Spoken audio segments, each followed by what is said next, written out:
વાર્તા. એક હતી કાળી બિલાડી ને એક હતી ધોળી બિલાડી.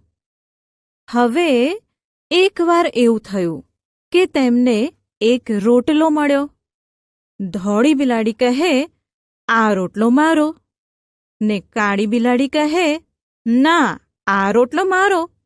પછી તો ભાઈ એ બંને વચ્ચે ભારે કજિયો થયો. વળી રોટલાના બે સરખા ભાગ કરતા બેમાંથી કોઈને આવડે નહીં. હવે કરવું શું? નજીકના ઝાડ પર બેઠેલો વાંદરો આ જોતો હતો. તેણે વિચાર્યું કે એવી યુક્તિ કરું કે તે લડતી રહે ને રોટલો આવી જાય મારા પેટમાં, એમને ખબરેય ના પડે. એટલે તે પેલી બિલાડીઓ પાસે આવ્યો.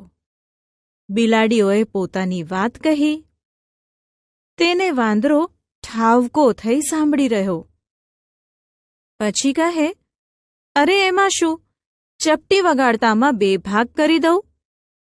પણ એકદમ સરખા ભાગ કરવા હોય તો ત્રાજવું જોઈએ.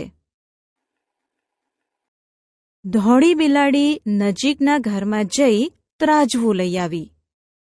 વાંદરાભાઈએ રોટલાના બે કટકા કર્યા ને ત્રાજવાના બે પલ્લામાં મૂક્યા.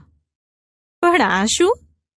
એક કટકો મોટો હતો, તે પલ્લું નીચું થઈ ગયું ને બીજું પલ્લું ઊંચું થઈ ગયું.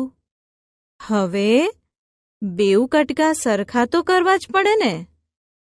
એટલે વાંદરાભાઈએ જે કટકો મોટો હતો તેમાંથી એક બટકું ભરી લીધું. પાછું ત્રાજવામાં મૂક્યું ને ત્રાજવું કર્યું ઊંચું. તો આ શું? હવે બીજું પલ્લું નમેલું હતું. બે સરખા ભાગ કરવા તેણે એમાંથી એક બટકું રોટલો ખાધો. ફરી ત્રાજવામાં મૂક્યું, ફરી ત્રાજવું ઊંચું કર્યું. તો હવે પાછું પહેલું પલ્લું નીચું હતું. આ જોઈ ધોળી બિલાડી કહે, પણ તમે આમ બટકા ભર્યા કરો છો તે રોટલો તો પૂરો થવા આવ્યો છે, આમ બટકા ન ભરો. તો વાંદરો કહે, પણ મારે બે ભાગ સરખા તો કરવા પડે ને, સરખા કરવા બટકા ભરવાય પડે. એમ કરતા કરતા આખોય રોટલો વાંદરાભાઈ ખાઈ ગયા. બિલાડીઓ જોતી રહી. વાંદરાભાઈ તો જતા રહ્યા.